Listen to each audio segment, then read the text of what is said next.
খুলুমবাই আজি অকাপুৰ আমাৰ শাখা বড়ো জাতীয় পৰিষদৰ সৌজন্যত লক্ষীবিকলি মৌজা বড়ো জাতীয় পৰিষদৰ ৯৮ সংখ্যক বাৰ্ষিক অধিৱেশন আৰু ৯৮ সংখ্যক বাৰ্ষিক অধিৱেশন লক্ষীবিকলি কৃষি মন্দিৰ সংঘ আৰু লক্ষীবিকলি প্ৰাথমিক বড়ো সাহিত্য সভাৰ সোণালী জয়ন্তী বৰ্ষ আজি ইয়াত আমি উদযাপন কৰিছোঁ বা অধিৱেশন অনুষ্ঠিত কৰিছোঁ। আজিৰ প্ৰথম কাৰ্যসূচী হিচাপে আমি মাংগলিক কাৰ্যসূচী হিচাপে বাথৌ পূজা আমি ইয়াত আৰম্ভ কৰিছোঁ আৰু বাথৌ পূজাৰ জৰিয়তে আমি সকলোৱে ইয়াত সমবেত হৈ বুঢ়াই বাথৌৰ আশীৰ্বাদ লৈ আমি আমাৰ কাৰ্যসূচী আৰম্ভ কৰিছোঁ। আজি যেহেতু আমাৰ লক্ষীবিকলি প্ৰাথমিক বড়ো সাহিত্য সভাৰো সোণালী জয়ন্তী বৰ্ষ ইয়াত অনুষ্ঠিত কৰিছোঁ আৰু আমি প্ৰাক্তন আমাৰ বড়ো সাহিত্য সভাৰ কাণ্ডাৰীসকল বৰ্তমানৰ বিষয়ববীয়া আৰু জাতীয় প্ৰেমী আমাৰ যিসকল নেতৃবৃন্দ আছে সদস্য আছে তেওঁলোকক লৈ আমি ৫০খন সোণালী জয়ন্তীৰ পতাকা আমি আজি উত্তোলন কৰিলোঁ ৰাতিপুৱা ৯ বজাত। তাৰ পিছতে আমি আমাৰ বড়োসকলৰ যি শ্বহীদ আছিলে বড়ো সাহিত্য সভাৰ যি আন্দোলন আছিলে বড়ো ভাষাক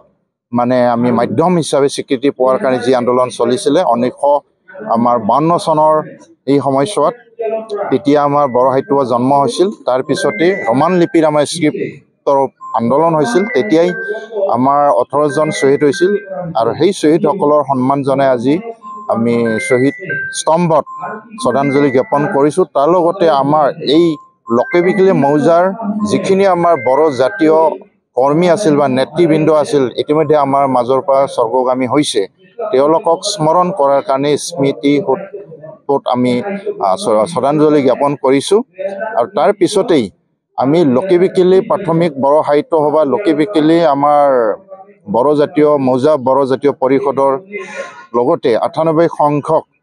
কৃষ্টি মন্দিৰ সংঘৰ আমাৰ যি প্ৰতিনিধি সভা এইটো অনুষ্ঠিত কৰা হৈছে আৰু ইতিমধ্যে আমাৰ প্ৰতিনিধি সভাৰ কাম বৰ্তমানেও চলি আছে আৰু ইয়াত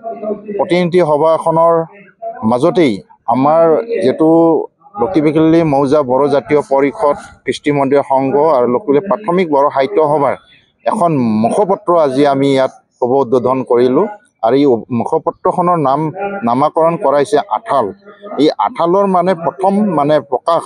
চেঠি বিছান আজি ইয়াত প্ৰকাশ কৰা হ'ল আৰু ইয়াক উন্মোচন কৰিলে আমাৰ লক্ষীবিকলি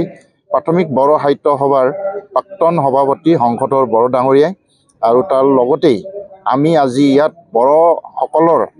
যিসকল জাতীয় কৰ্মী আছিলে তেওঁলোকক বা বিষয়ববীয়াসকলক আজি আমি ইয়াত তেওঁলোকক সম্বৰ্ধনা জনাইছোঁ আৰু যোৱা আমাৰ মেট্ৰিক পৰীক্ষাত ২০২৩-২৪ এই মেট্ৰিক পৰীক্ষাত প্ৰথম বিভাগত উত্তীৰ্ণ হোৱা আমি ২জনী ছাত্ৰীক ইয়াত আমি সম্বৰ্ধনা জ্ঞাপন কৰিছোঁ।